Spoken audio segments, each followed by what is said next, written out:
이리농구 TV 오신 여러분 환영합니다. 저는 스포츠조선 유동현, 루키더 바스켓 이동환입니다. 네, 6월 둘째 주 KBL 룸앤팩트 2부 순서 시작을 해보도록 하겠습니다. 1부 순서 잘 보셨는지 모르겠습니다. 자, 2부 댓글 우선 정책위에서 댓글부터 소화하고 갈 텐데, 댓글을 이동현 기자가 뽑았는데 되게 뭐랄까, 신변 잡기적인 어떤 그렇죠. 아니 또 팬분들이 계시니까 저희 시청자분들을 위해서 이제 전계 기술자님이 1위 농구 인생 2대 2대 결정해 주세요. 이제 아마 저희가 한다고 하면 이동현 기자가 아마 저를 빼지 않을까. 차라리 나 혼자 하겠어 이렇게 하시지 않을까 싶습니다. 아니죠, 2대2인데 그렇게 하면 안 되잖아. 그러면 안 돼요? 그냥 해야 되고. 뭐 물론 이제 이런 신변장 기자들의 어떤 신변 자기적인 얘기는 좀 자제하는 게 맞는데, 그냥 뭐 궁금하신 분들도 있으니까 하면 그쪽에 있는 친구도 있잖아요. 그 뭐 최용석, 박세훈, 박지혁, 뭐 소식적인 농구 좀 했었어요, 이 친구들이 다. 뭐 예를 들면 뭐라 그러더라? 뭐 박수현 기자는 그 신림동의 후웨이동인가 뭐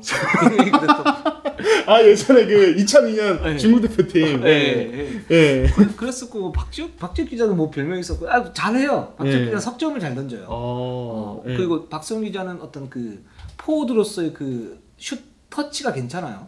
최영석 기자는 예전에 그 학교 있을 때 농구 동아리에 있었었고, 다 옛날 얘기죠. 그렇게 따지면 제가 다 바르죠.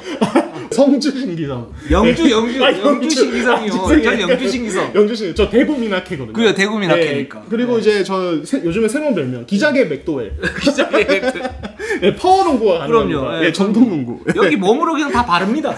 다 밀고 들어가면 돼요. 그리고 지금은 다들 늙어가지고 제가 볼 때는 뛸 수가 없어요. 제가 볼 때는 지금 상태에서 2대를 하면 우리가 질 수 있어. 그러나 그쪽 3명 아닙니까? 그렇죠. 우리도 깍두기 한 명 데리고 와야 되잖아요. 그렇죠. 그리고 제가 볼 때는 그 바스켓 코리아 김우석 편집장을 데리고 오죠. 우리가 100% 이깁니다. 이제 그 김우석 선배께서는 어떤 이런 기싸움을 굉장히 능하시기 때문에 5대5 농구는 잘 못해요. 자기 혼자 플레이를 하거든요. 그러나 2대2 이런 거는 그냥 에이스다. 그렇죠. 되게 터프하게 하시기 때문에 그렇죠. 농구에서 되게 센스도 좋으시고, 그래서 되게 우리가 센스 좋지 않아요. 5대5 농구 잘 못한다니까. 저번에 했을 때 되게 센스 좋아 보이셨는데, 플레이 센스. 센스는 좋은데 그 자기 플레이 센스는 좋은데 5대5 농구는 잘 못해요. 5대5 그건 자기가 잘할 겁니다. 냉정한 평가. 알겠습니다. 저는 면전한테 대고 얘기를 합니다. 형은 5대5 농구가 안 돼. 좋습니다. 그래서 이렇게 또 이제 저희가 이길 거다. 그렇죠. 개인 능력으로 보면 김은석 편집장이 거의 최고죠. 운동신경이 엄청 좋으세요. 엄청 좋으세요. 맞습니다. 그렇습니다. 자, 그리고 강수명님이 지난주에 그 이동현 기자가 저 이제 세트 얘기한 게 이제 제가 그 관계자분들하고 구단 관계자분들 전화할 때도 화제더라고요. KT가 세트를 좋아하는데 우리 이동환 기자하고 좀 친하다. 그렇죠. 그래서 이제 뭐 오시면은 뭐 이제 세트로 햄버거 사드리겠다 뭐 이런 얘기해 주셨는데, 말 나온 김에 최애 햄버거 세트 메뉴 추천해 주세요. 추천해 주세요. 저는 이제 버거킹을 애용하거든요. 버거킹. 맥도날드, 롯데리아는 제가 뭐 그 기업에 뭐 어떤 감정이 있는 건 아니고. 감정이 아니고 뭐 스폰이나 이런 거 지금 우리가 그 정도 아니에요. 그것도 아닙니다. 전혀 광고도 전혀 아닙니다. 우리는 그만큼 임팩트가 없어요. 그렇죠. 버거킹에 이제 통 베이컨 와퍼 세트 추천드립니다. 제가 요즘에 먹었다가 반했어요. 그게 양이 제일 많은 거 아닙니까 혹시? 그렇죠. 고기가 두꺼워요. 그렇습니다. 그래서 이제 뭐 신변장기 여기서 마무리하도록 하고, 선우이님이 이제 KGC 관련해서 설린자를 잡기는 어려울 뿐더러 이제 인삼으로서는 새로운 외인 선수를 데려올 수밖에 없겠네요. 이제 외인 영입이 가장 중요할 것 같습니다. 요것도 이제 제가 일부에서 말씀을 드렸습니다. KGC 상황. 그렇죠. 그래서 그렇죠. 설린저나 사이먼 같은 외국인 선수가 들어오면 무조건 환영이죠. 웰컴이죠, 완전히.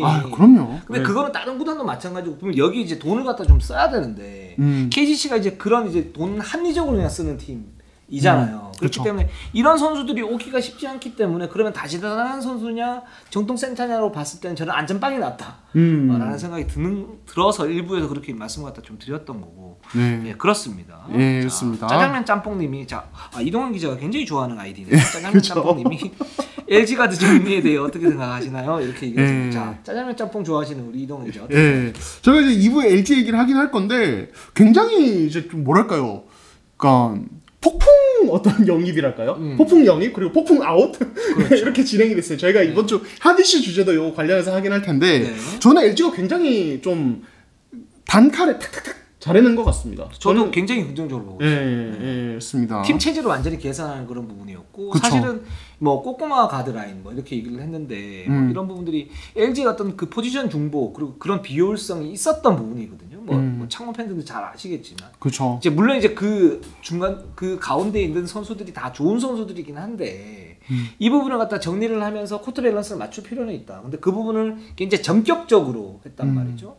저는 이 부분은 굉장히 좀 긍정적으로 보고 있습니다. 네, 좋습니다. 요건도 이제 저희가 LG 얘기할 때 한 번 더 얘기를 해보도록 하고. 자, 까와이 레너드님이 기자님들 피바 2021 아시아컵 지역 예선 좀 알려주세요 그랬는데 저희가 일부에 그래서 총 정리를 해드렸고 2부에도 아마 자막이 이렇게 뜰 겁니다. 그렇죠. 일정만 딱 올려주세요, 제작진분들. 일정만이라도 딱 올려주시면 시청자분들 참고할 수 있을 것 같습니다. 그렇습니다. 하나, 둘, 셋 다 보셨죠? 예, 그렇습니다. 다시 하도록 하겠습니다.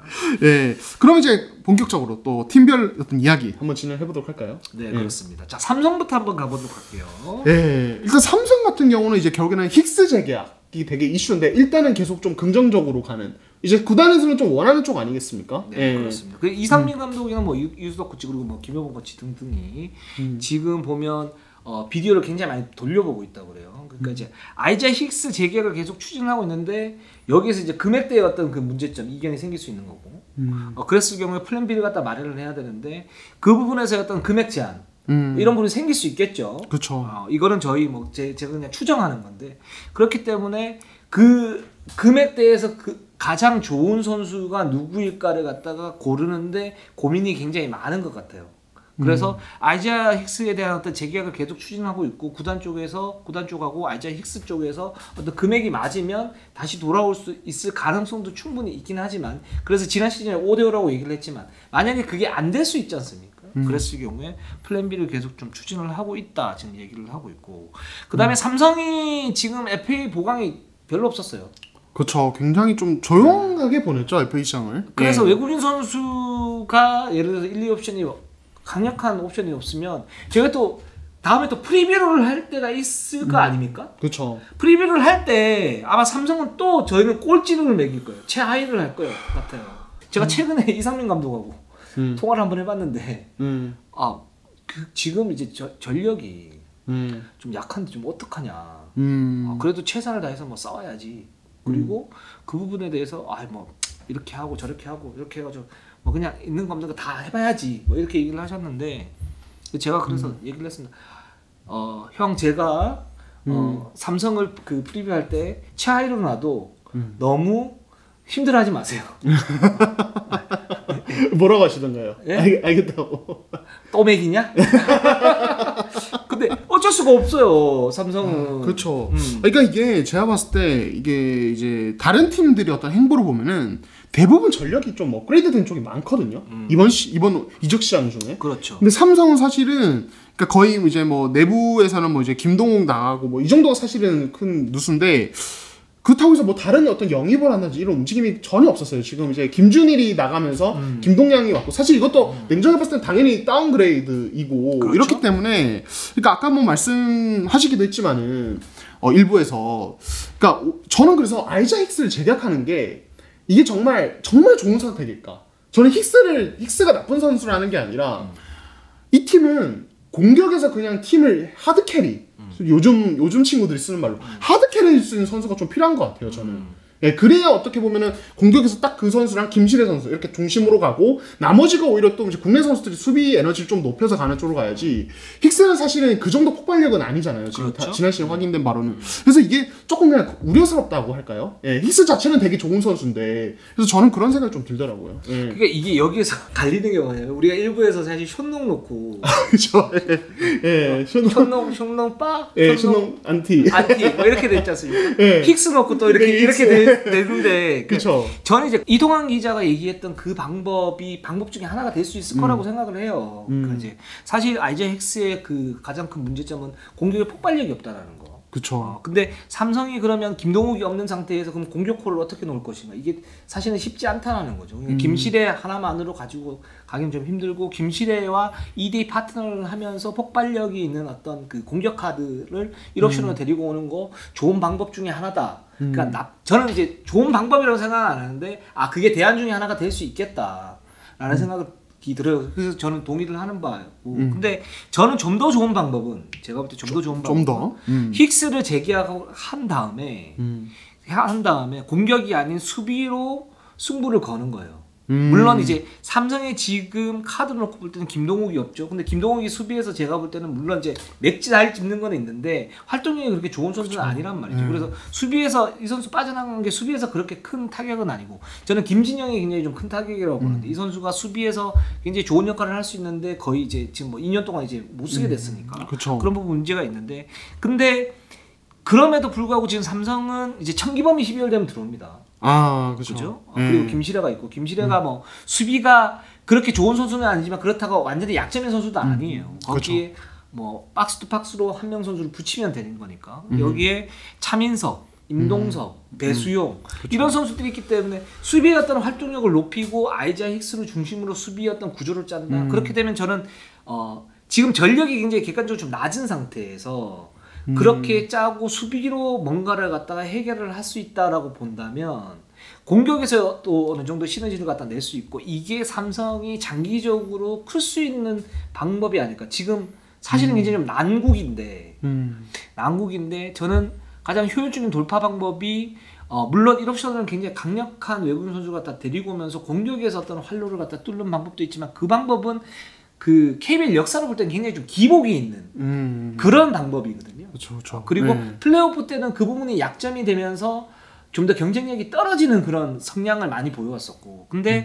수비로 어떤 부분을 갖다가 가지고 가고 공격에서는 좀 약속된 플레이를 가지고 김시대의 어떤 창조성 이런 부분에서 의존을 하고, 여기에 뭐 인동섭에 대한 어떤 롤, 차민석에 대한 롤, 배수영에 대한 롤, 이런 롤을 갖다가 정확하게 준다 그러면 제가 볼 때는 삼성이 좀 더 체질적으로도 개선할 수 있는 그런 가능성이 좀 더 높아지고, 그러면서 경기를 치르면 치를수록 좋아지는 그런 모습들을 갖다 보여줄 수 있지 않을까라는 생각이 들어요. 그게 예전에 현대모비스가 무명 돌풍을 일으킬 때 썼던 방법인데, 그 방법은 저는 아직도 객관적 전력이 떨어지는 팀들한테는 가장 유용한 방법이 아닌가라는 생각이 좀 듭니다. 네, 좋습니다.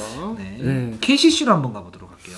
자, KCC 같은 경우는 뭐 이제 라거나를 이제 다시 이제 계약을 했고, 이제 결국엔 나머지 한 명 또는 2명, 최대 2명까지 영입이 가능한데 어떻게 할 것인가, 이게 이슈지 않겠습니까? 그렇습니다. KCC에서는 옵션 두 가지가 있죠. 그 라거나 선수가 다 데려왔을 때 뭐 모든 분들이 알다시피 정말 강력한 어떤 1옵션 한 명을 더 데리고 올 것인가, 아니면 2, 3옵션을 갖다 데리고 라거나를 중심으로 갈 것인가. 그 사실 KCC가 지난 시즌에 절반의 성공, 절반의 실패를 했는데, 그렇죠.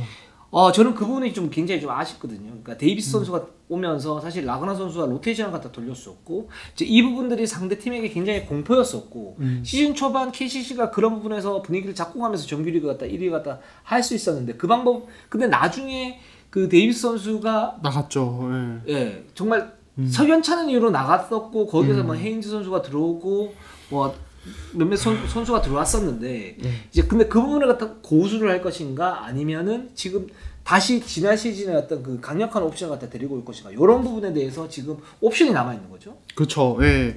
근데 이제 그 제가 최근에 이제 관계자분과 이제 얘기를 했을 때는 지난 시즌에 타일러 데이비스 그렇게 했던 것처럼 한번 이번 시즌도 한번 그런 것도 생각을 하고 있다는 얘기도 하시지만, 일단은 이제 그 정해진 건 아직은 없는 상태입니다. 그러니까 지금 뭐 여러 옵션들을 검토를 하고 있겠죠. 진짜 말씀하신 대로 타일러 데이비스 처럼 뭐 진짜 강력한 또 외국 선수 한 명 영입해서 라거나랑 어떤 원투펀치 체제 로테이션 돌면서, 혹은 진짜 말씀하신 대로 라거나가 에이스가 되고 2, 3옵션을 좀 준수한 자원들을 영입해서 좀 오히려 폭을 좀 넓게 가져가는, 활용 폭을 넓게 가져가는 이런 것도 가능할 텐데, 저는 농구는 이제 물론 이제 KBL의 특성을 고려를 해야 되지만은 그래도 강력한 선수 오는 게 낫다고 보거든요. 라거나. 저도 마찬가지예요. 예, 라거나가 1옵션. 저는 라거나의 기량에 대해서 의심은 하지 않습니다. 저는 의심은 하지 않지만은 KCC 입장에서 봤을 때는 지금 안 그래도 이 높이적인 부분에서 이적 시장에서 그다지 보강이 안 된 상황에서는, 그렇죠. 결국에는 라거나보다 더 높이를 가진 어떤 강력한 빅맨 한 명이 제가 봤을 때 또 필요하다. 타일러 데이비스가 지난 시즌에 KCC 어쨌든 시너지 효과를 냈던 부분도 타일러 데이비스가 그런 존재였기 때문이거든요. 그래서 저는 그쪽 방향이 좋지 않을까 이런 생각이 듭니다. 100% 동의합니다. 그 부분이 맞는 것 같고, 그렇게 돼야만이 KCC가 다음 시즌에서도 정규리그에서 좀 더 위력을 발휘할 수 있고, 그리고 플레이오프에서 사실 데이비스 없는 상태에서도 뭐 나름 잘 싸웠어요. 청프전 때 4전 전패로 패하면서 예상 뭐 좀 부진하긴 했었지만 이제 PO에서도 좀 더 그 강한 경쟁력을 가질 수 있다. 좀 이렇게 생각이 듭니다. 그 방법으로 갔으면 좋겠어요. 예. 그리고 이제 아까 저희가 1부에서도 좀 이제 얘기를 드렸지만 이 가드진 과포화 상태긴 하죠. 네, 과포화 상태입니다. 지금 뭐 기존에 이제 뭐 이정현이라든지 뭐 김지환이라든지 유현준 이런 자원들 이제 기존 다 있는 상태에서 이번에 박지현 영입했고 이진욱도 그냥 잔류시켰고 가드만 지금 거의 7명, 8명 이 정도예요. 그렇죠. 예. 이렇다 보니까 이게 너무 많은 거 아닌가 이런 의심이 들 수도 있고 혹은 또 KCC가 지난 시즌 했던 어떤 가드들 중심 3가드 막 쓰면서 스피드 농구하지 않았습니까? 이 농구를 그냥 그대로 가져갈 수 있는 어떤 강점도 있는 것 같은데 좀 아까도 좀 비판적인 말씀을 하셨죠. 이건 불안하다고. 네, 예. 그렇습니다. 저희가 1부에서 뭐 댓글 얘기를 할 때 했는데 그러니까 KCC가 정규리그에서는 저는 그런 경쟁력을 충분히 가지고 갈 수 있다고 봐요. 지금 어떤 선수의 어떤 시스템, 선수의 어떤 스쿼드를 볼 때는. 근데 이게 플레이오프 가면 약점이 드러날 수밖에 없는 게 최근에 플레이오프 성향을 이렇게 딱 보면 윙맨들이 많은 팀들이 확실히 플레이오프에서는 경쟁력이 있어요. 사이즈 좋은 2, 3번. 그렇죠. 네. 근데 KCC는 그런 선수가 사실은 딱 한 명 있죠. 송교창밖에 없어요 지금. 맞아요. 네. 물론 뭐 김상규라든가 또는 또 그 송창용이라든가 뭐 또 이제 전준범 들어왔기 때문에 그렇긴 하지만 근데 플레이오프에서 확실한 어떤 그 경쟁력을 가진 그런 선수들. 이 선수들을 어떻게 키우고 어떤 시점에서 쓰느냐에 따라 가지고 그 미묘한 승부처에서 어떤 승패가 갈라지는 경우가 많거든요. 그렇죠. 예. 그렇기 때문에 KCC는 이제는 지난 시즌에 정규리그 우승을 갖다가 차지를 했고 올 시즌은 이제 좀 더 큰 목표. 물론 이제 정규리그 1위가 될지 안 될지 모르겠어. 왜냐하면 지난 시즌 워낙 잘했으니까. 그렇죠. 근데 정규 시즌의 어떤 1위를 좀 양보하더라도 플레이오프 때 어떤 경쟁력을 갖다가 좀 강화하는 쪽으로 스쿼드를 약간 좀 움직여야 될 그런 필요가 있거든요. 근데 여기서 보면 이정현, 송교창이 지금 부상이기 때문에 이정현은 5월 손가락 수술 이후에 지금 깁스를 한 상태고, 그렇죠. 그리고 송교창은 지금 6, 8주 진단을 받았죠. 그래서 회복하고 있는 상태. 송교창은 그대로 간다고 보고 또는 약간의 업그레이드가 된다고 보고 이정현 선수가 작년에 사실 에이징 커브 아닌가 이런 의심을 많이 받았었고 올 시즌 아마 시험대에 오를 겁니다. 그렇죠?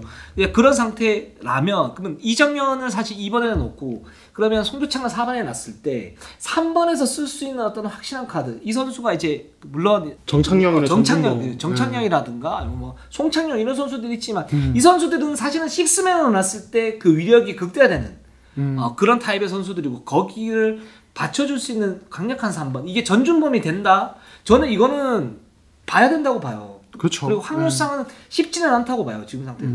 전준범이 기본적으로 현대모비스 있었을 때도 피오 가면 그 좀 작아지는 모습들이 있었고 왜냐하면 프레임이 얇고 수비의 어떤 스텝은 괜찮지만 수비에서 어떤 위력을 발휘하지는 못했었고 석점 슛이 강하긴 하지만 이 부분이 경기 지배력을 갖다가 뭐 높이는 그런 효과는 못 얻었었겠는데 전준범도 제가 볼 때는 그냥 로테이션 멤버 중에 한 명이다 이렇게 보고 있고 거기에 그러면 쓸 수 있는 카드가 하나 있어야 되는데. 뭐 예를 들면 문성곤이라든가, 그쵸. 또는 또 누가 있을까요? 뭐 양홍석이라든가, 뭐 이제 그런 카드들. 예. 물론 쉽지는 않겠죠. 쉽지는 않겠지만 이제 그런 어떤 그 수비에서 존재감이 있는 선수가 필요한데 그런 선수들을 갖다가 얻기 위해서는 저는 이 가드진은 좀 정리가 돼야 된다라는 생각이 들고 그 부분을 저는 KCC가 저는 분명히 어떤 부분에서 트레이드의 어떤 그 추진 전찬진 감독의 어떤 성향도 그렇고 KCC 프런트의 성향도 그렇고 이제 그런 부분에서 추진을 저는 할 가능성이 높다라고 보고 있어요. 그러니까 그런 것도 있는 것 같아요. 그러니까 만약에 트레이드를 물색을 한다면은 그 가드들을 여러 명 묶어서 3번을 데려온도 방법이지만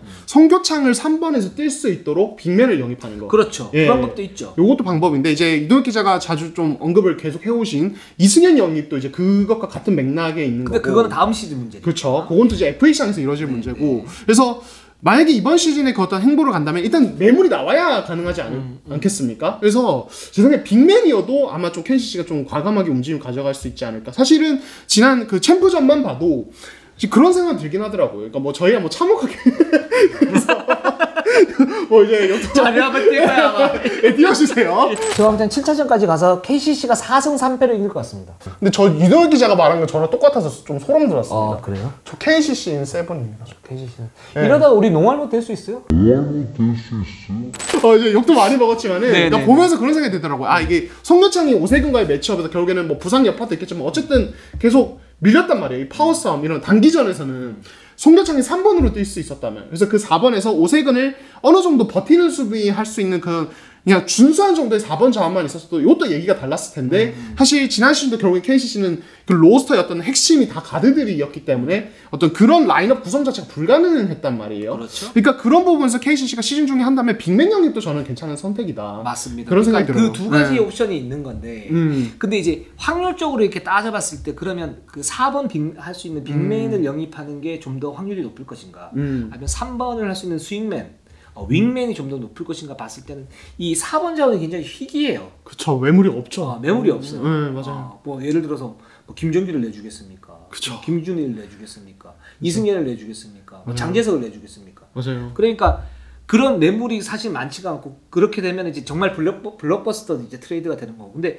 윙맨 자원 같은 경우에도 사실은 많지는 않아요. 그렇죠. 사실은 많지 않은데 확률로 볼 때는 비슷하지만 그래도 윙맨 자원과 여기 있는 가드 뭐 한두 명 이렇게 해가지고 하는 게 조금 더 현실적으로 나올 수 있는 트레이드가 좀 더 그 부분이 많지 않을까 이런 생각이 들긴 합니다. 예, 그렇습니다. 자, 예, 그래서 그렇습니다. KCC는 이렇게 좀 보면 될 것 같고요. 예, 자, 그 다음 팀은 LG입니다. LG로 한번 가보도록 하겠습니다. 예, 자, LG는 이제 김준일 선수가 6월 1일자로 합류를 했고, 또 이제 이재도 선수가 이제 조만간 또 이제 부상, 이제 손목 수술 다 나오면 또 합류를 합니다. 6월 7일, 이제 오늘이죠? 이제 오늘부터 이제 본격적으로 선수단, 이제 훈련에 들어갑니다. 그렇습니다. 예. 이재도 선수는 지금 팀 소집을 한 이후에 곧바로 또 서울로 올라가서 재활에 매진할 생각이고, 그렇죠. 그래서 한 7월 말 8월 초나 되면 돌아올 가능성이 높고요. 그 LG가 지금 이제 팀 컬러가 완전히 바뀌었잖아요. 그쵸. 선수단도 완전히 바뀌었고, 작년에도 완전히 바뀌었는데 지금도 완전히 바뀌었어요. 그쵸. 예. 근데 작년보다는 올해가 훨씬 더 탄탄해질 것이다. 그리고 그 실링이 훨씬 더 높다. 좀 이렇게 보고 있고. 그래서 뭐 조성호 감독은 여전히 똑같습니다. 그 원칙적인 얘기인데 첫 번째는 융화가 빨리 구축이 되는가. 근데 그 부분이 뭐 나쁘지 않았어요. 작년에. 작년 나쁘지 않았고 선수단의 어떤 신뢰를 갖다 얻기 위해서 자율적인 어떤 그런 훈련을 하면서도 그런 농구를 갖다 했었었고. 또 좀 더 자세하게 좀 들어가 보면 뭐 앞으로 진행되는 상황에 따라서 좀 달라질 수 있겠지만 김준일 선수를 어떻게 활용할 것인가. 이 부분에서 LG가 지금 외국인 선수 같은 경우에 들리는 얘기에 따르면 좀 더 강력한 외국인 선수를 뽑기 위해서 지갑을 열었다. 좀 이렇게 보고 물론 이제 뭐 셀렉캡에 한도는 있지만 그 한도를 정말 맥심으로 채울 것이다. 뭐 이런 얘기들이 있고 그래서 외국인 선수를 그렇게 뽑으면 김준일은 하이로 게임 그리고 김준일 선수가 잘하는 미드 점퍼 이런 부분에 대한 어떤 그런 초점을 갖다 좀 맞출 것이고. 그리고 리바운드가 국내 선수 치고 나쁘지 않기 때문에 그런 센터를 강력하게 세워놓으면 김준일도 분명히 도움이 될 것이다. 이런 식으로 좀 가려고 할 것 같고요. 그리고 지금 공격 농구가 이번에 될 것인가 안 될 것인가.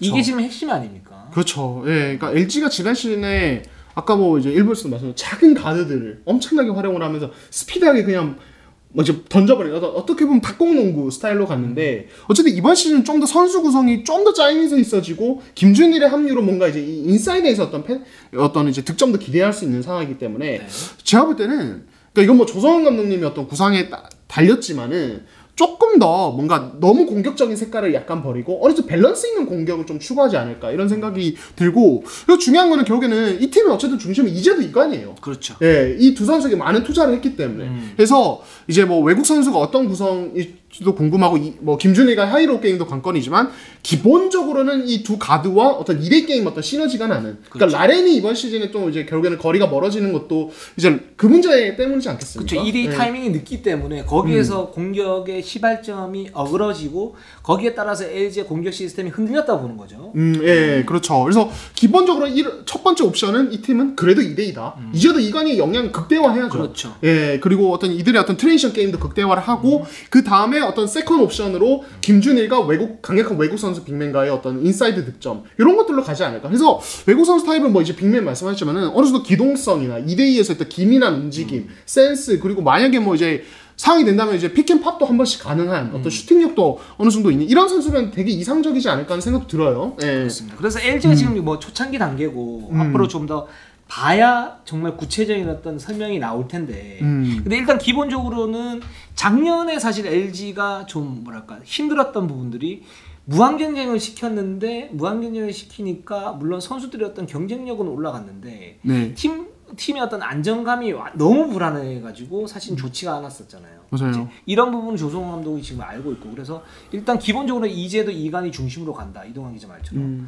인데 그러면 이재도 이관이 이제 김준일 그리고 외국인 선수 이 중심으로 가는데 그럼 거기에서도 경쟁적인 어떤 시스템을 작동시키는 부분들이 있어야 되잖아요. 그 요 부분도 지금 고려는 하고 있다. 원칙적으로는 그런 건데 그럼 이걸 어떻게 그러면 주전 라인업이 4명이 어느 정도 공고한 상태에서 이 경쟁적인 라인업을 같이 가동을 할 것인가. 이 부분은 디테일하게 좀 더 지켜봐야 되는 거죠. 그렇죠. 네. 그러니까 저는 개인적으로 되게 기대되는 게, 그러니까 이 김준일의 합류로 LG가 조금, 그러니까 이제 이원화가 가능해요. 이게 뭐냐면, 그러니까 지금 서민수 정희재가 있단 말이에요. 그렇죠. 지난 시즌 정희재는 4번으로 많이 뛰었습니다. 서민수는 3번 전환을 시도는 기본적으로 하긴 했지만 어쨌든 4번 아직까지는 4번에 가깝다고 봐야지 3.5번 정도. 네. 그렇다 보니까 김준일이 코트에 없을 때는 또 이제 정희재나 서민수가 하는 스페인 씬을 좀 최대한 넓게 가져가는 그렇죠. 라인업 원빅으로 세워가지고 그렇죠. 스몰 라인업. 네, 스몰 라인업 가능하고 김준일이 있을 때는 또 이제 어떤 투빅맨 체제의 어떤 서민수나 정희재를 장신 3번으로 3.5번으로 쓴 라인업도 가능하니까 이 두 가지 라인업을 활용했을 때 어떤 선수들 간 어떤 경쟁도 충분히 가능하지 않을까. 저는 그런 생각도 들긴 하거든요. 그렇습니다. 네. 그래서 LG가 지금 이제 공격 농구를 한다고 얘기를 하는데 그 방법은 여러 가지가 있을 수 있겠죠. 근데 그 중에 저는 이 공격 농구가 잘 되느냐 안 되느냐는 딱 두 가지라고 봐요. 물론 뭐 이제 기본적인 건데 리바운드 이후에 공수 전환이 빠르냐 안 빠르냐. 여기에 따라 가지고 만약에 좀 빠르게 된다 그러면 LG가 특유의 어떤 그 공격 농구를 할 수 있고 만약에 이게 원하지 않다 그러면 작년하고 비슷하지는 않겠지만 물론 그보다는 올라가겠지만 시너지가 더 이상 나오지 않는 그런 어떤 한계점에 부딪힐 수 있다. 좀 이렇게 생각이 들어서 그래서 LG 연습 경기가 상당히 좀 기대가 되는 그런 상태입니다. 예, 좋습니다. 자, 그러면 자 이제 이름을 바꾼 한국가스공사로 한번 가봅니다. 가스. 이렇습니다. 네. 아직은 조금 낯서네요. 팀 이름이 진짜. 예. 제가 그 1997년도 네. 육군 논산훈련소 갔을 때 네. 화생방울전 할 때 생각납니다. 가스. 아, 그렇군요. 저 잠깐만. 군대를 네. 이거를 여기서 방송에서 안 써야세요. 저는 이제 화생방 훈련하면 이건 기본입니다. 네? 그렇게 갔을 때 가스 그러면 가스가 들어와요. 한국가스공사가 들어온 것처럼. 저는 이제 모 선수들과 몇몇 선수들과 이제 관계자분들 이미 아시는데 제가 이제 그 농구하다가 다른 것도 아니에요. 농구하다가 십자인대가 끊어져서 군대를 안 갔어요. 비겁한 변명입니다. 근데 그것도 군필이에요. 저 민방이거든요. 민방이면 지금 14년째. 네. 14년 정도 하고 있는데 그렇기 때문에 뭐 가스 화생방은 잘 모르고요. 다음에 이제 난방에 대해서는 좀 잘 안다. 가스공사라서 죄송합니다. 좋습니다. 근데 이제 가스공사가 이제 지난주에 인수된다는 이제 소식이 이제 공식 발표가 났습니다. 그렇습니다. 이제 9일에 그 이제 협약식이 이루어지죠. 대구에서 그렇죠? 이루어지고 인터뷰에서요. 지금 이제 이도혁 기자가 기사로도 쓰셨지만은 대구 이전이 완전 확정된 건 아닌 상태에서 일단은 이제 협약식부터 진행을 합니다. 그렇습니다. 근데 거의 대구로 될 것 같아요. 거의 대구다. 왜냐면 한국가스공사가 그 전자랜드를 인수한 목적 자체가 본사가 대구에 있는데 여기서 지역 경제 발전을 위해서 뭔가의 어떤 그 촉진제가 있어야 되는데 그 촉진제를 찾다가 농구단 인수를 하게 된 거거든요. 그렇기 때문에 뭐 대구가 거의 될 것 같은데 문제는 뭐냐면 지금 이제 세부적인 문제가 하나 있는데 그 아마 홍구장이 대구 실내체육관 예전에 대구 오리온스가 사용했던 대구 실내체육관 잘 아시죠? 예, 제가 또 많이 갔었고 저 학교 앞에 있어가지고 그렇죠. 근데 이제 그때도 그러니까 진짜 10년 전에 딱 이제 제가 그 대구 체육관에서 열린 프로 마지막 경기 아마 저 갔을 거예요. 근데 그때도 취재 이제 갔는데 대학생 기자로 되게 낡은 건 사실입니다. 엄청 낡은 그런 상태에서 10년을 어떤 이제 특별한 어떤 프로 경기 없이 그렇죠. 그대로 지냈으니 아마 지금은 더 낡아 있을 겁니다. 그러니까 대안이 다른 구단이 없어요. 대구는 지금 거기밖에 없어요. 여기를 홈구장으로 세워야 되는데 문제는 이제 이 그럼 구장을 갖다 그러면 리모델링을 해야 되잖아요. 개보수 작업. 그렇죠. 이 개보수 작업을 해야 되는데 대구시에서 처음에 가스공사한테 얘기를 했을 때는 이 개보수 작업을 충분히 해줄 테니까 무조건 인수를 해라 라고 얘기를 했고 그래서 가스공사가 인수를 시도를 했고 성공을 했는데 대구시에서 지금 약간 미적거리고 있다는 거죠. 갑자기? 그러니까 근데 대구시가 사실은 지원이 그렇게 뭐랄까 적극적이지 않아요. 여기도. 그러니까 저는 이제 이게 좀 걱정인데 저도 TK 출신이잖아요. 네. 근데 그렇지 않아요. 그리고 그래서 개보수 문제가 지금 이슈가 좀 되고 있습니다. 그래서 이게 게이밍으로 따지면 한국가스공사는 벌써 패를 내보낸 거고 대구시는 이제 데리고 왔으니까 하려면 해 말아도 말려면 말아. 그래서 게임 이론에서는 지금 대구시가 굉장히 유리한 그런 상황이거든요. 그런 상황인데 이 개보수 작업은 분명히 필요한데 이 개보수 작업을 그러면 한국가스공사가 다시 또 떠안고 할 수 있어요. 그 대구시에서 어떻게 좀 지원을 하느냐 이 부분이 좀 문제이긴 한데 이 부분이 좀 이슈가 좀 되고 있어요. 그래서 디테일한 작업이 지금 안 들어와 있는 거고 그래서 100% 지금 대구였던 뭐 연고지 정착이다 아니다 이 말을 아직도 공식적으로 못하는 게 이 부분 때문이거든요. 네, 그렇죠. 네. 그래서 제가 알기로는 이제 원래는 한 6월 중순, 뭐 이덕 기자도 얘기하셨지만 중순이나 하순에 원래 그래서 그 문제가 또 얽혀 있어서 발표를 하려다가 이게 좀 급박하게 사실은 그렇죠. 공식 발표가 난 거죠. 그러니까 원래는 8월, 9월 정도에 가스공사는 공식적으로 하려고 그랬었는데 문제는 그러면 이제 그 전자랜드 쪽에서 FA 협상이라든가 선수들 연봉 협상 이런 부분이 사실은 7, 8월에 다 끝나야 되는 문제 아닙니까? 그렇죠. 그렇기 때문에 그리고 시즌을 갖다 시작을 했는데 그래서 이제 인수 발표를 갖다가 가스공사 측에서는 땡긴 거란 말이죠. 그렇죠. 근데 문제는 나머지 이제 디테일한 부분이 그 협의가 안 돼 있어요. 맞아요. 그런 상태에서 대구 실내체육관을 홈구장으로 사용을 해야 되는데 개보수를 해야 돼요.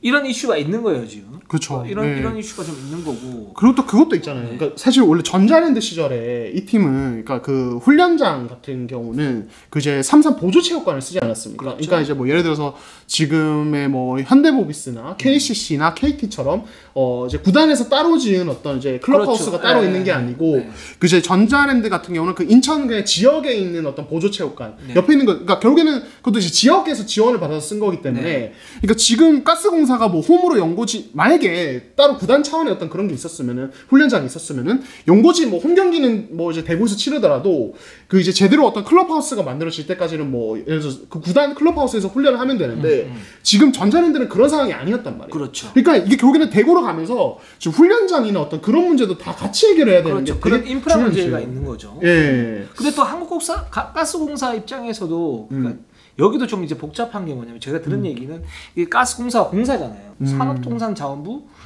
그 여기에 속해 있는데 이 재정을 따내기 위해서 기획재정부 또 재정을 갖다 따내야 돼요. 그래서 그게 시일이 좀 걸리고 그걸 최대한 땡겼을 때 한 8, 9월이었고 그렇기 때문에 8, 9월 정도에 인수 작업을 마무리를 하려고 그랬었는데 지금 요 두 국가기관의 지원을 또 받아야 되는 그런 어떤 절차가 필요한 거죠. 그렇기 때문에 더욱더 좀 꼬여있는 그런 상태이고 이렇게 되기 때문에 대구시가 적극적으로 나서서 뭔가를 해주지 않으면 지금 한국가스공사 소속 감독, 유동 감독, 그리고 선수들이 자칫 이 비시즌 훈련을 좀 뭐랄까 굉장히 혼란 속에서 할 수 있다. 그렇죠. 라는 생각이 들고 또 하나는 지금 프런트 고용 승계 문제가 또 있거든요. 그렇죠. 이 부분도 굉장히 좀 중요한데 한국가스공사가 지금 프로구단 운영 경험이 없단 말이죠. 그런 상태에서 하기 때문에 분명히 여기서 그 예전 전자랜드 이제 프런트 이제 고용 승계를 어떻게 하느냐 이 부분도 굉장히 좀 중요한데 한국가스공사 내부적으로는 또 그 비정규직 분들이 또 좀 많으시잖아요. 그렇죠. 그분들은 사실은 전자랜드 인수가 사실 달갑지는 않으실 거 아니에요. 그렇죠. 왜냐면 그 돈 있으면 뭐 정규직으로 좀 전환시켜주면 좋을 텐데 분명히 또 당연히 그렇게 생각하실 수도 있는 거고 그렇기 때문에 이 프런트 고용 승계 문제 같은 경우에도 뭐 약간의 좀 난항이 좀 있을 것 같다 그런 이제 예측이 좀 나오고 있는 그런 상태입니다. 네, 그렇습니다. 그래서 일단은 뭐 인수는 이제 결정이 됐지만은 아직 해결해야 될 문제가 되게 많다. 그렇죠. 네, 그렇습니다. 요거는 또 이제 저희가 뭐 상황 보면서 또 이제 또 이야기를 한번 나중에 추가적으로 해보도록 하겠습니다. 그렇죠. 그리고 또 한국가스공사가 이제 인천에서 대구로 만약에 연고지를 옮긴다, 거의 뭐 이제 확정적인데 그랬을 경우에 이제 좋은 점은 대구가 예전에 대구 오리온이 있을 때 굉장히 좀 좋은 팬분들 많으셨고 충분 높은 팬분들 많으셨으니까 그 부분은 너무 좋은데 또 인천을 또 버려야 된다는 게. 그렇죠. 굉장히 좀 안타깝긴 해요. 그렇죠. 이게 사실은 뭐 구단의 뜻은 아니긴 한데, 그렇죠. 그러니까 결국에는 이제 어떻게 보면 또 경제 논리로 가는 거죠. 기업 논리로 이렇게 되는 건데, 그러니까 결국에는 인천이 뭐 아까도 이제 뭐 KT 얘기할 때 하셨지만은 수도권에서도 그 충성도와 이 팬들의 어떤 열정이 되게 뛰어난 팀이거든요. 그렇죠. 엄청난 팀이죠. 예, 불과 2019년 그 현대모비스 챔프전 할 때 진짜 그 삼산체육관 엄청 크잖아요. 거기를 완전 꽉 채워가지고 진짜 엄청난 흥행이 있었고 기본적으로 그러니까 이게 제가 그냥 열정을 비유로 하는 겁니다. 기본적으로 그러니까 프로야구에 저는 롯데 팬들이 있다면 KBL은 전자랜드 팬들이 있는 것 같아요. 그렇죠. 그 열정이나 그런 게. 그래서 그 팬들이 다 사실 뭐 어떤 분들은 뭐 대구 원정 오시면서 응원하시기도 하겠지만 사실은 기본적으로 애정이 많이 식을 수밖에 없는 그렇죠. 게 좀 아쉽죠. 그죠. 예전에 창원 팬들이 정말 열정적이셨고 그쵸. 전주 팬들이 굉장히 열정적이셨거든요. 최근에 또 인천 팬들이 거의 대세로 이렇게. 그쵸. 이 세 부분의 어떤 그 홍구장은 정말 굉장히 뜨거웠었는데. 그렇죠. 그래서 좀 안타깝고 그래서 막 저는 하다가 어떤 생각을 했냐면 그러면 KT가 만약에 부산에서 어쩔 수 없이 수원으로 옮겨야 된다 그러면 수원 아니고 인천으로 옮기면 안 되나? 이런 생각도 저는 해본 적이 있었어요. 물론 그쵸. 뭐 그게 그렇게 됐을 경우에는 인천 팬분들께서는 뭐 전자랜드가 또 분은 뭐 이제 KT로 하라고 뭐 이렇게 생각하실 수도 있는데 여러 가지 방법을 참 고민을 해봐야 되는데 그 부분에 대한 고민이 없기 때문에 제가 뭐 좀 흥분했던 아까 그런 상태였었고 그래서 이 부분은 진짜 고민을 좀 많이 하시면 좋을 것 같아요. 네, 그렇습니다. 대안이 없더라도 좀 찾아내서 좀 최대한 그 이런 공백을 메울 수 있는 그런 어떤 부분들이 좀 생겼으면 좋겠어요. 네, 그렇습니다. 근데 그 논의조차도 안 한다는 거는 문제가 있는 겁니다. 네, 좋습니다. 네. 한국가스공사는 이 정도로 하기로 하고요. 예. 자, SK로 한번 가보도록 하겠습니다. 예. 자, SK 같은 경우도 이제 외국 선수 지금 이제 고민을 많이 하고 있는데, 일단 이제 그 전희철 감독님은 이렇게 말씀하십니다. 자밀원이를 어떤 중심에 놓고 이제 후보군들을 다 비교를 하면서 물색을 하고 있다. 고민을 엄청나게 많이 하고 있다. 너무 많이 해서 눈알이 빠질 정도다. 네, 이렇게 말씀하고 계십니다. 이게 사실은 처음에 SK가 자밀원이에 대해서 재계약은 가능성이 되게 낮았는데 다시 또 올라가는 거는 저는 이제 그런 배경이 있다고 봐요. 이제 많은 그 감독들이 지난 시즌에 외국인 선수 기량이 굉장히 상향됐는데 그쵸.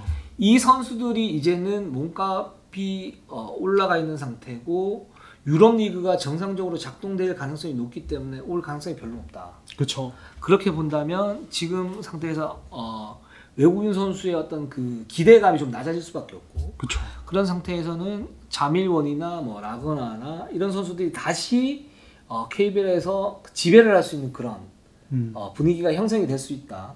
그래서 SK도 그 자밀원이의 재계약에 대해서 배제를 하지 않고 있고 전희철 감독도 자밀원이의 컨트롤은 내가 좀 할 수 있으니까 그 어떤 배제를 하지 않고 있다 이렇게 보는데 근데 제가 볼 때는 자밀원이가 지난 시즌에 꼬라지를 많이 부렸죠.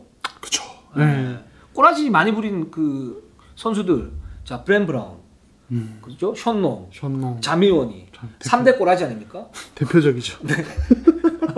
3대 꼬라지. 예. 그렇죠. 근데 이 선수가 그러니까 다시 왔을 때 새 마음 새 뜻으로 한다. 글쎄요. 저는 별로입니다. 예, 이미 한 번 사고 친. 네, 저는 별로입니다. 예.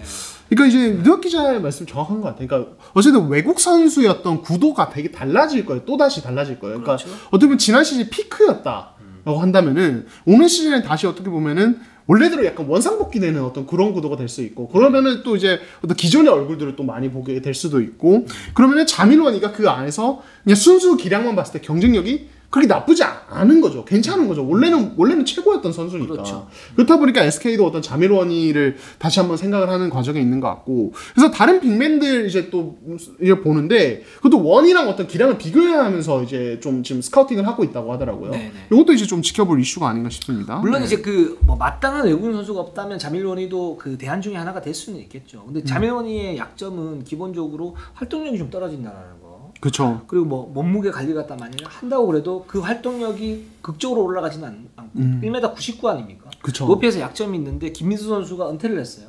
네, 맞아요. 그러니까 정통 빅맨이 사실 SK 입장에서는 그러니까 골밑을 지켜줄 수 있는 선수가 최부경, 그다음에 최준영이 있었는데 최준영이 지금 뭐 다음 시즌 합류 여부가 사실 불투명한 그런 상태고 안영준 선수가 있긴 하지만 그래서 이 자밀원이를 코어로 썼을 때는 윙맨들이 굉장히 튼실해야 되고 근데 지금 SK가 사실 그런 지금 선수 구성이냐 저는 좀 불안하다고 보거든요. 그렇게 본다면 활동력이 굉장히 좋고 첫 번째는 공격의 폭발력이 아주 있던가 아니면 두 번째는 활동력이 굉장히 좋고 이것저것 해주면서 수비가 굉장히 탄탄한 선수 저는 이런 선수 데리고 오는 게 훨씬 좀 낫지 않을까라는 생각이 드는데 그건 뭐 그 코칭 스태프의 판단 SK의 판단이니까 뭐 존중하겠습니다. 예, 좋습니다.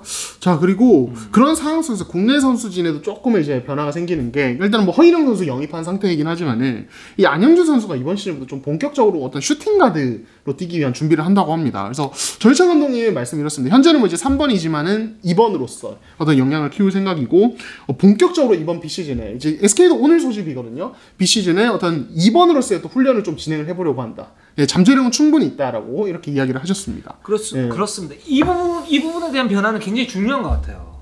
굉장히 중요하다. 네, 그 전인철 감독이 그 감독 지휘봉을 잡고 이제 팀 권력을 이동시키는 어떤 그 가장 중요한 변화라는 생각이 드는데 우리가 지난 시즌에 사실 최준용 선수 성장 폭이 좋았기 때문에 최준용 선수에게 좀 더 많은 옵션을 줄 것이다 얘기를 했는데 실패했죠. 최준용 선수 어떤 개인적인 돌출 행동 때문에 예, 그리고 부상.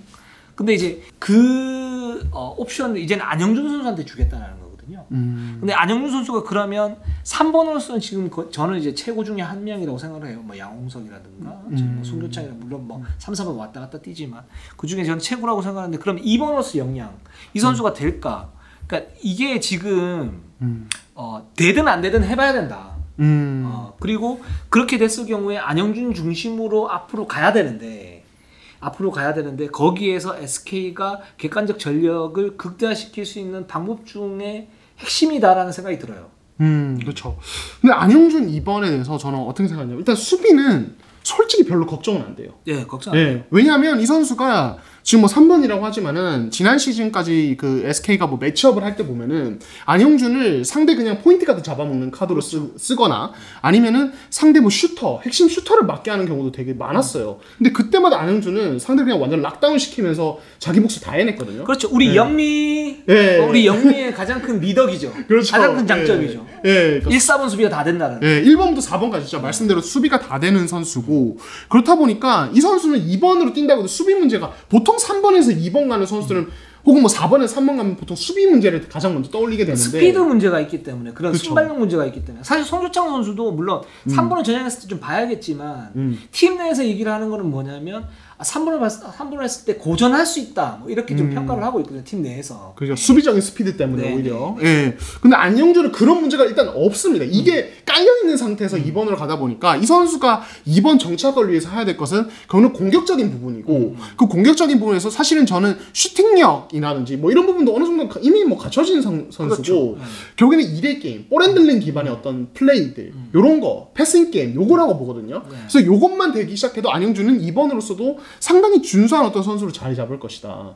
예, 저는 그런 생각이 들어요. 이 부분이 좀 그러니까 충분히 시도할 만하고 성공할 수 있는 확률도 있다라고 보는 게 이게 사실은 그럼 다음 시즌 안영준은 2번, 3번 같이 볼 거야. 그래서 2번 완벽하게 적응했어. 안 했어. 이게 아니고 계속 가야 되는 문제잖아요. 그렇죠. 앞으로 계속 개발해야 되는 문제고 이제 그쪽으로 방점을 찍고 가겠다라는 얘기잖아요. 그렇죠. 그 상태에서 이 선수가 그 계속 가겠다고 봤을 때 한 2, 3년 후를 봤을 때 성공할 수 있는 확률이 좀 더 높다라고 보는 건 뭐냐면 수비가 좋다라는 거는 자세가 낮다라는 거고 자세가 낮다라는 거는 어쨌든 뭐 드리블 실력 뭐 이런 부분도 있어야겠지만 메인 볼 핸들러로서의 어떤 그 성공할 수 있는 확률이 높다라는 얘기거든요. 좀 더 안정적이기 때문에. 이제 그리고 2대2 게임이나 이런 부분은 또 센스가 가미가 돼야 되는데 이 부분은 솔직히 모르겠어요. 그쵸. 예, 그 부분이 좀 봐야 되는 부분이긴 한데 이거는 경험치를 먹으면서 어떻게 안영준 선수가 할 수 있을 것인가 이 부분을 좀 봐야 되는데 거기에서 또 어떤 장단점이 나오겠죠. 근데 기본적으로 안영준 선수가 메인 볼 핸들링 그리고 2대2 게임을 어느 정도 섞는다. 그게 효율적일 수 있을 가능성이 좀 더 높고 그랬을 경우에 SK는 좀 더 다양한 공격 옵션. 투가드를 안 써도 되니까. 그쵸. 예. 원가드에 안영준 넣고 거기에 3, 4번 넣고 외국인 선수 딱 넣었을 때 좀 더 SK는 공격 옵션이 많아지고 포지션별 경쟁력이 올라갈 수 있으니까 이런 부분에서는 안영준 선수의 슈팅가드 본격 전향 시도 이거는 굉장히 유의미하다라는 생각이 듭니다. 네, 좋습니다. 자, 오늘 방송은 여기까지 하겠습니다. 저희는 항상 최선을 다하겠습니다. 네이버, 유튜브 구독, 좋아요, 알람 감사합니다.